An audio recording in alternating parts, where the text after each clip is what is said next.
Welcome back. You're watching NewsX. I'm Rishabh Gulati. Ladies and gentlemen, as we speak, the people of Maharashtra have locked up their votes in the electronic voting machines. This is the second time they're voting, first for a general election just a few months ago, and now once again. There are a few pertinent questions in what has been a bit of a slow cycle. I don't know whether it's coming from election fatigue.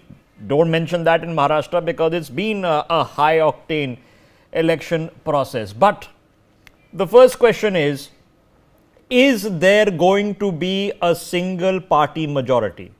And it's a tough answer because only one party is contesting more seats than what is required to form a majority. They'll have to win %.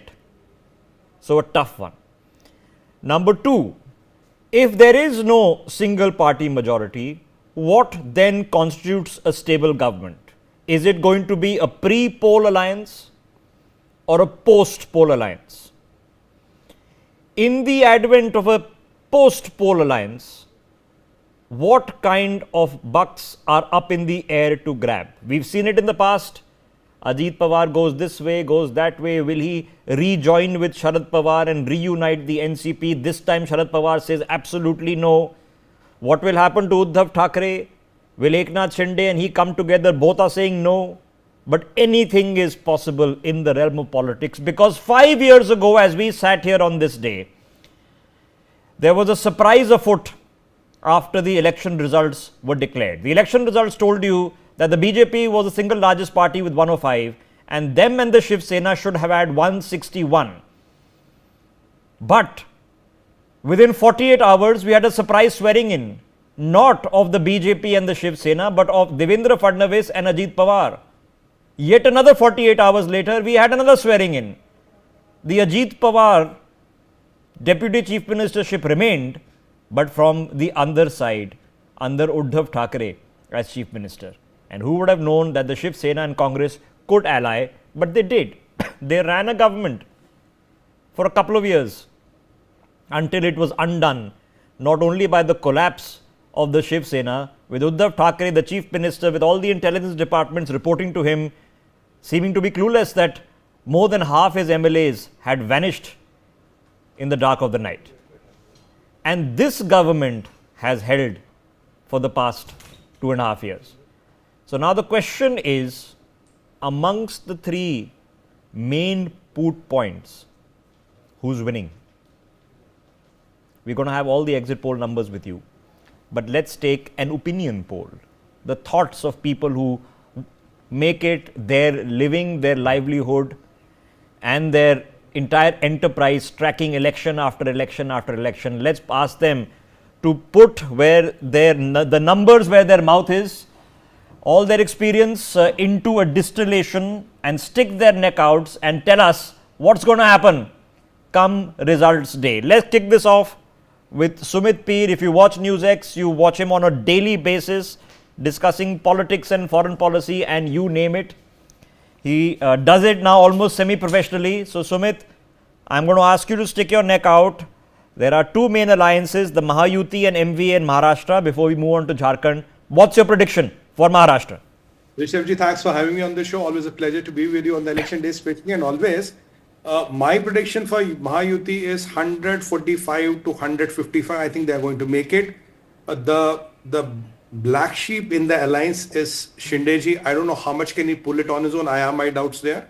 Others can pull it up to 125, 126 Vegas Agadi. That's the maximum. Again, the future of Uddhav Thackeray ji will depend on how much is he able to really pull from his side, because two Shiv Senas cannot exist. There has to be ultimately one Shiv Sena which will dominate, other will ultimately perish. That is about this, and that is my take what they will have. BJP will get what they are supposed to get. Ajit Pawar ji will get what's supposed to get. Sharad Pawar will get what he is supposed to get. But between the two Shiv Senas, you have to really see is Shinde ji is going to pull it, or it's Mr. Uddhav Thackeray who is really going to hold to the legacy of Balasaheb Thackeray, because that is my take. But overall, BJP-led Yukti is going to make it around from 145 to 155 seats. That's my prediction, sir. Okay. 288 seats, which means 145 indeed is the halfway mark. Sumit Peer says the BJP, along with Ajit Pawar and the Shinde faction of the Shiv Sena, make it just past 145 and form a government with a slim majority.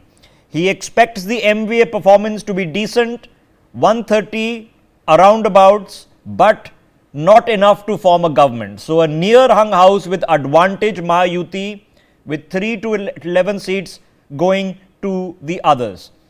This is roughly in line with the results that were received in 2019 if you take all the factions and put them back into place as they stood in various parties 5 years ago.